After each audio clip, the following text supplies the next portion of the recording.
राष्ट्रीय उत्पन्नाचा चक्रीय प्रवाह अतिशय साधा सिंपल सोपा टॉपिक आहे. मुलं हाताने ह्याला अवघड करून घेतात आणि पुस्तक बनवण्याच्या नावानं शिक्षकांच्या नावानं टाळ्या फोडत असतात की सर हा अवघड जात आहे समजत नाहीये. तर आता तुमच्यापैकी मॅक्सिमम जणांनी माझ्या अगोदरची व्हिडिओज पाहिले असतील ज्याच्यामध्ये एवढं तरी क्लिअर झालेलं आहे की राष्ट्रीय उत्पन्न म्हणजे एका देशाचं उत्पन्न आहे. आता राष्ट्रीय उत्पन्न कसं मोजतात किंवा कशाच्या आधारावर मोजतात किंवा कोणामार्फत मोजण्यात येते, तर राष्ट्रीय उत्पन्न मोजण्याचे कार्य हा प्रत्येक देशातील राष्ट्रीय उत्पन्न समिती मार्फत करण्यात येते आणि जे आकडेवारी गोळा करण्यात येते ते सीएसओ मार्फत करण्यात येते. सीएसओ म्हणजेच काय, सेंट्रल स्टॅटिस्टिकल ऑर्गनायझेशन मार्फत.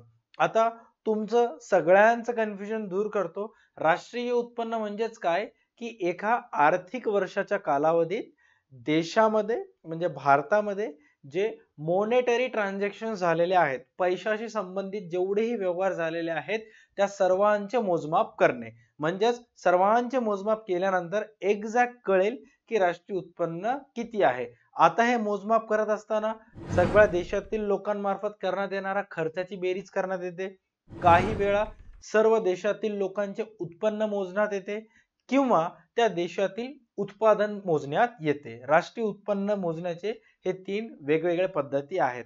पण तिन्ही गोष्टीमध्ये एक गोष्ट कॉमन आहे, ती म्हणजे ते राष्ट्रीय उत्पन्न मोजत असताना जे चक्रीय प्रवाह आहे हे तीन प्रकारचे चक्रीय प्रवाह आहेत आणि त्या तिन्हीमध्ये एक गोष्ट कॉमन आहे, ते म्हणजे देशातील लोकांमार्फत केला जाणारा व्यवहार.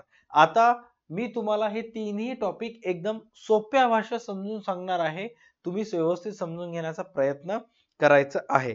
अधिक गोष्टी सगळे जे अवघड टॉपिक आहेत ते क्लिअर करण्यासाठी हे तिन्ही जे क्षेत्र आहेत, जसे की सर्वात पहिले तुम्हाला इथे सांगण्यात आलेलं आहे की द्विक्षेत्रीय, त्रिक्षेत्रीय आणि चार क्षेत्रीय, ह्याला आपण तीन विभागात विभागणी करूयात आणि काही अशा पद्धतीने आपण समजून घेण्याचा प्रयत्न करूयात.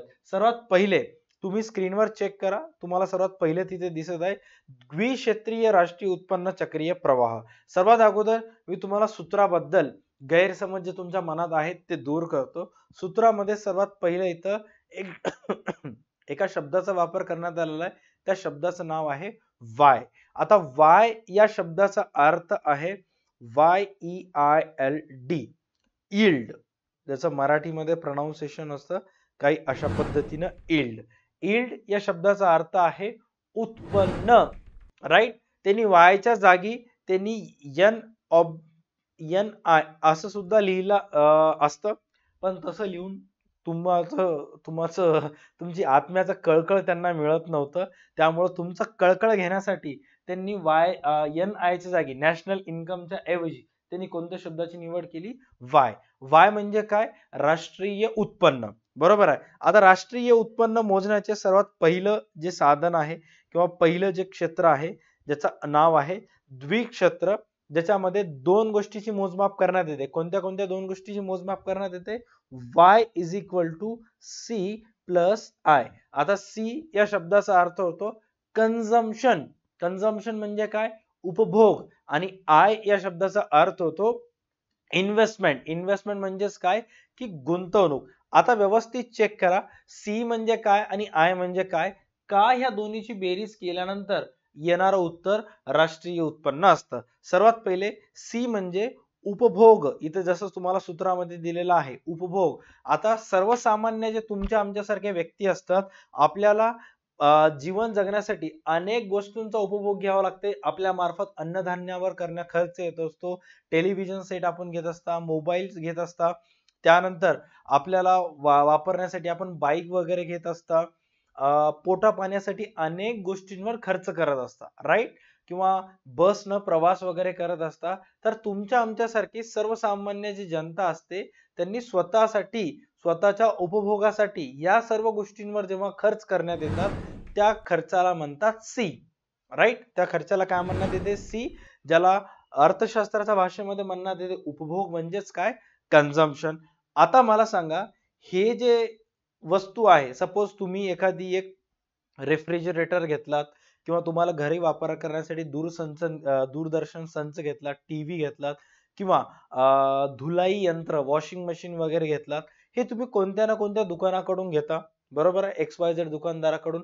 आता हे ज्या दुकानदाराकडून घेतला त्या दुकानदारानं त्या दुकानासाठी इन्व्हेस्टमेंटवर खर्च केला असेल, दुकानाचं बांधकाम केलं असेल, दुकानामध्ये फर्निचर केलं असेल किंवा वस्तूचं उत्पादन केलं असेल, अशा अनेक गोष्टींवर त्याच्या मार्फत खर्च करण्यात येतो, गुंतवणूक खर्च करण्यात येते, दुकान वगैरे बांधण्यात येते, तर त्यावर करण्यात येणारा खर्च त्याला काय म्हणतात, आय म्हणजेच काय, इन्व्हेस्टमेंट. म्हणजे सपोज तुम्ही जर एका दुकानदाराकडून, तुमच्याच गावातल्या एका दुकानदाराकडून वस्तू घेतलं, राईट, आणि ते वस्तू घेत असताना तुम्ही त्याला जर 30,000 रुपये किंवा 40,000 रुपये दिलेत, राईट, तर त्यावेळेस ते जे व्यवहार आहे ते व्यवहाराची नोंद होते द्विक्षेत्रीय, ज्याच्यामध्ये दोन क्षेत्रे समाविष्ट असतात. कोणते कोणते दोन क्षेत्रे समाविष्ट असतात? नंबर एक जो असतो उपभोग घेणारा, आणि दुसरा असतो त्या वस्तूसाठी गुंतवणूक करणारा, राईट, ज्याला आपण म्हणतो इन्व्हेस्टर किंवा गुंतवणूकदार, राईट. जेव्हा तुम्ही तुमच्या स्थानिक दुकानातून एखादी एक वस्तू घेता त्यावेळेस जे खर्च होते त्याचे जे ट्रान्झॅक्शन आहे किंवा त्या प्रकारचे जे व्यवहार आहे ते द्विक्षेत्रीय राष्ट्रीय उत्पन्नात येते. उदाहरणार्थ, सर मी जर माझ्या घराच्या वापरासाठी एक गावातल्याच एका दुकानदाराकडून एक चादर आणली किंवा एक सोफा घेतला, जेव्हा दोन क्षेत्रे समाविष्ट असतात, उपभोक्ता आणि बनवणारा व्यक्ती, अशा वेळेस द्विक्षेत्रीय राष्ट्रीय उत्पन्नामध्ये त्या ट्रान्झॅक्शनची, त्या व्यवहाराची नोंद होते. तुम्ही हा व्हिडिओ शेवटपर्यंत बघा, तुमचे जे पण डाउट्स आहेत ते चुटकीसरशी मी क्लिअर करेन. द्विक्षेत्रीय मध्ये दोन क्षेत्राचा समावेश असतो, एक खाजगी संस्था आणि दुसरा गुंतवणूकदार, राईट. त्याच्यानंतर नेक्स्ट आहे त्रिक्षेत्रीय. आता त्रिक्षेत्रीय मध्ये सूत्र बघा काय आहे. त्रिक्षेत्रीय नुसार राष्ट्रीय उत्पन्न मोजायचं असेल तर राष्ट्रीय उत्पन्न म्हणजेच काय, वाय. वाय या शब्दाचा अर्थ आहे यील्ड, त्याला जर दुसरा शब्द पाहायला गेलं तर काय, NI, नॅशनल इन्कम. याच्यामध्ये सर्वात पहिला तुमच्या आणि आमच्या सर्वांमार्फत कन्झम्पशन, उपभोग घेतला जातो. त्यानंतर त्या वस्तूसाठी कोणी ना कोणी गुंतवणूक केलेली असते, प्लस त्याच्यामध्ये आणखी एका नवीन क्षेत्राचा समावेश होतो, ते म्हणजे जी, आणि जी स्टँड्स फॉर गव्हर्नमेंट, राईट, सरकारी क्षेत्र. अगोदरच्या क्षेत्रामध्ये, द्विक्षेत्रामध्ये फक्त दोनच होते, एक सी आणि दुसरा आय, त्याच्यानंतर येईल जी. आता ह्याच्यामध्ये काय, उदाहरणार्थ तुम्ही मुंबईवरून, राईट, मुंबईवरून दिल्ली पर्यंत जाण्यासाठी एक रेल्वेचं तिकीट बुक केलं, राईट, आणि अशा वेळेस तुम्ही त्याच्यावर 2,000 रुपये खर्च केले, त्या तिकिटावर 2,000 रुपये खर्च केले, तर सर्वात प्रथम तुम्हाला काय मिळालं, सर त्या व्यवहारामुळं 2,000चं तिकीट बुक केल्यामुळं आम्हाला प्रवास करता आला, म्हणजे खाजगी संस्थांमार्फत उपभोग करण्यात आला, प्लस त्या 2,000 पैकी काही रक्कम जी आहे ते सरकारी क्षेत्राकडे गेली. का सरकारी क्षेत्राकडे गेली? कारण भारतामध्ये रेल्वेचं आणखी खाजगीकरण करण्यात आलेलं नाहीये. रेल्वे ही एक सार्वजनिक मालमत्ता आहे, सरकारच्या देखरेखीखाली आहे, त्यामुळे त्यातले काही पैसे रेल्वेकडे गेले. आता रेल्वेने जात असताना अनेक स्टेशनवर जेव्हा रेल्वे थांबत असते, तर रेल्वे थांबत असताना त्या रेल्वेची साफसफाईची जिम्मेदारी, त्या रेल्वेमध्ये असणारे चादरी बदलण्याची जिम्मेदारी किंवा पाणी भरण्याची जिम्मेदारी हे काही खाजगी संस्था करत असतात. भारतीय रेल्वे त्यांना त्याचे पैसे देत असते. म्हणजे या व्यवहारामध्ये तीन क्षेत्राचा समावेश झाला. कोणते कोणते क्षेत्र? नंबर फर्स्ट कन्झम्पशन, म्हणजे तुमच्या आमच्यासारखे उपभोग घेणारे. दुसरा खाजगी क्षेत्र, जे रेल्वे साफसफाईचं काम वगैरे करण्याचं टेंडर ज्यांना मिळालेलं आहे. तिसरा भारतीय रेल, ज्याच्यामुळे हे पैसे जात आहेत, ज्यांना हे उत्पन्न होत आहे. अगोदरच्या याच्यामध्ये, अगोदरच्या व्यवहारामध्ये तुम्ही काय केलं, तुमच्याच गावातल्या एका ठिकाणी जाऊन वस्तूची खरेदी केलं, तर त्या प्रकारचे जे सर्व व्यवहार असतात ते कोणत्या क्षेत्रामध्ये येतात? ते येतात द्विक्षेत्रामध्ये. ज्या क्षेत्रामध्ये सरकारचा हस्तक्षेप असते आणि सरकारशी रिलेटेड तुम्ही देवाणघेवाणीचं काम करत असता, तर ते येतात त्रिक्षेत्रीय मध्ये, त्या प्रकारचे व्यवहार. आता ह्याच्यानंतर आणखी काही व्यवहार असतात जे चार क्षेत्रीय मध्ये येतात. थोडक्यात सांगायचं असेल तर राष्ट्रीय उत्पन्नामध्ये देशात होणाऱ्या ज्या व्यवहाराची नोंद करण्यात येते त्या प्रत्येक व्यवहाराची विभागणी करण्यात येते. काही व्यवहार हे द्विक्षेत्रीय मध्ये येतात, काही व्यवहार त्रिक्षेत्रीय मध्ये येतात आणि काही व्यवहार हे चार क्षेत्रीय मध्ये येतात. राईट. द्विक्षेत्रीय मध्ये कोणते सांगितलेलं आहे? तुम्ही तुमच्या गावातील केलेली वस्तूची खरेदी विक्री. राईट. त्रिक्षेत्रीय मध्ये कोणतं येते? अशी वस्तू व सेवा घेणे किंवा ज्याच्यामध्ये सरकारी हस्तक्षेप असेल. त्यानंतर नेक्स्ट जो आहे चार क्षेत्रीय. सर आता हे चार क्षेत्रीय मध्ये काय काय येऊ शकते? हे चार क्षेत्रीय मध्ये कोण आहेत? ज्याच्यामध्ये सर्वात पहिला आहे Y. Y stands for national income किंवा ज्याला तुम्ही म्हणू शकता yield is equal to C plus I plus G. इथपर्यंत सर्व गोष्टी होतं. म्हणजे ह्याच्यामध्ये चेक करा की खाजगी व्यक्तीचा पण समावेश आहे, कुटुंब संस्थांचा पण समाविष्ट आहे. राईट. त्यानंतर उद्योग संस्थांमार्फत गुंतवणूक सुद्धा केलेली आहे, त्याचबरोबर सरकारी हस्तक्षेप सुद्धा आहे. त्यानंतर X minus M. X minus M मध्ये काय सांगितलं की निर्यात वजा आयात. बरोबर आहे. वस्तूची निर्यात करून भारताला आलेले पैसे आणि भारतानं आयात करून भारतातून गेलेले पैसे म्हणजेच काय? X minus M. अधिक माहितीसाठी शेवटचा व्हिडिओ पहा, ज्याच्यामध्ये राष्ट्रीय उत्पन्नाची वैशिष्ट्ये सांगितलेली आहेत. YouTube वर सर्च करा features of national income by DA2 academy, video मिळून जाईल तुम्हाला. ओके. आता विचार करा की तुम्ही राहता असता भारतामध्ये, पुणे या शहरामध्ये तुम्ही असता आणि तुम्ही दुबईवरून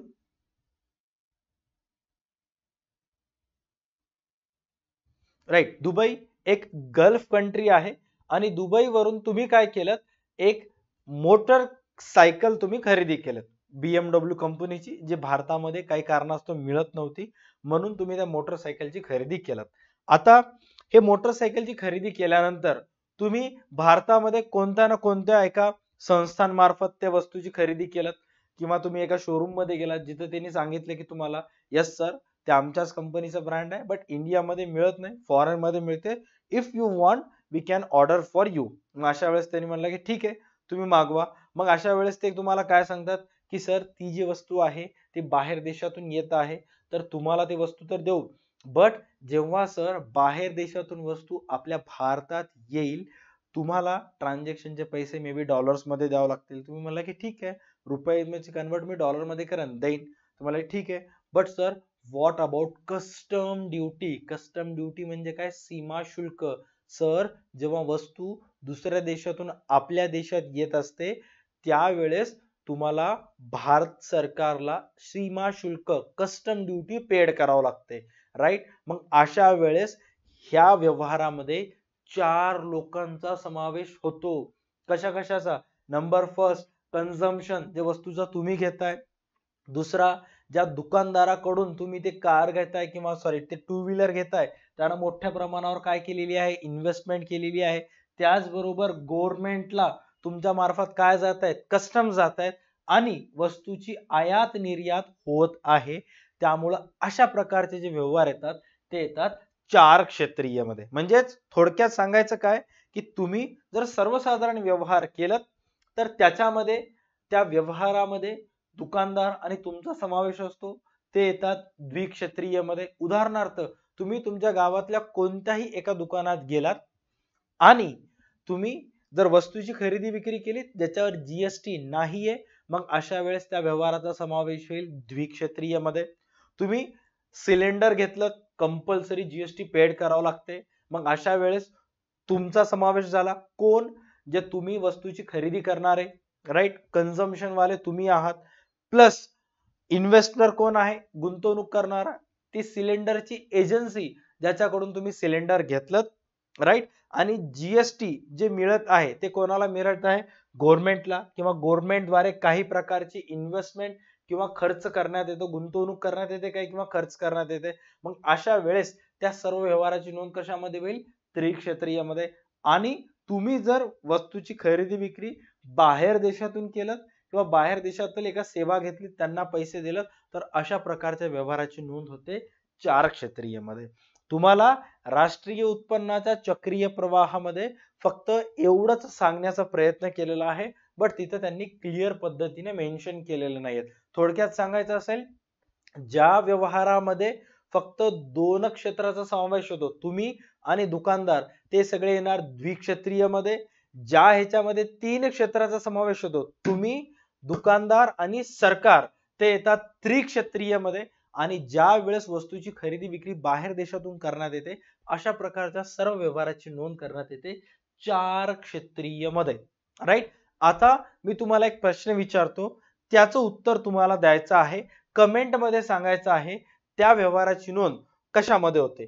द्विक्षेत्रीय मध्ये होते, त्रिक्षेत्रीय मध्ये होते, का चार क्षेत्रीय मध्ये त्याची नोंद करण्यात येते?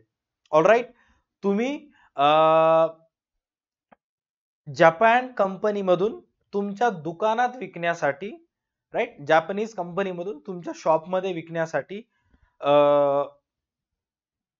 5,000 मोबाईल फोन्स खरेदी केलं, जे की एकदम 5G क्वालिटीचे फोन्स आहेत, एकदम टॉप मोस्ट फोन्स आहेत. राईट. मग अशा वेळेस त्याची नोंद कोणत्या ह्याच्यामध्ये करण्यात येते? त्या झालेल्या व्यवहाराची नोंद राष्ट्रीय उत्पन्नात तर होते, कारण आपल्या देशातून केलेला खर्च आहे. मग कशामध्ये होते? द्विक्षेत्रीय मध्ये होते, त्रिक्षेत्रीय मध्ये होते, का चार क्षेत्रीय मध्ये होते? राईट. ह्याच्या नंतरचा जो व्हिडिओ असेल तो असेल राष्ट्रीय उत्पन्नाचा चक्रीय प्रवाह. राईट. आता हा प्रश्न जो आहे तो खूप साऱ्या विद्यार्थ्यांना कन्फ्यूज करतो, बट अगदी सोप्या भाषेत सांगण्याचा प्रयत्न माझा नेक्स्ट व्हिडिओ मध्ये असेल. आजच्या व्हिडिओसाठी एवढंच. भेटूया नेक्स्ट व्हिडिओ मध्ये. तोपर्यंत पाहत राहा तुमचं आवडतं YouTube channel DA2 academy. Tata bye bye, take care. हे जे एम्प्टी स्पेस दिसायलेत ना, नेक्स्ट व्हिडिओ मध्ये बघा, खूप मजा येणार आहे. Tata bye bye, take care.